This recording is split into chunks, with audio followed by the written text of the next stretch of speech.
通り掃除も整理整頓も終わって、そこまで大きく変わりはないんですけど、綺麗にねできたかなっていうふうに思います。でちょっと動画では見せれなかったんですけど、この上のところの換気扇に関してはもうちょっと汚れがすごかったんで、さすがにこれ載せれないなと思ってちょっと取らなかったんですけども、でもちゃんと綺麗になって、中の油も 2,3 時間かけてしっかり油汚れ落としました。生活していくといろいろアイテムとかって増えていくんですけど、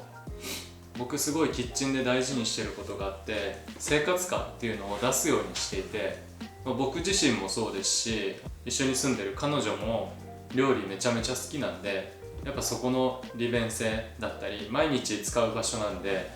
だからこそ親しみやすいというか、そういう感じの空間作るのを意識してるんで、だから無印とかに結構頼っちゃうんですけど、あんまり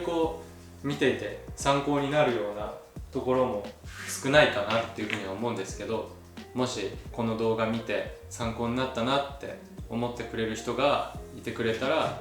ちょっと嬉しいですね。じゃあ最後にちょっとパパーっと撮っていって終わりにしようかなっていうふうに思います。じゃあここまで見てくれてありがとうございました。あ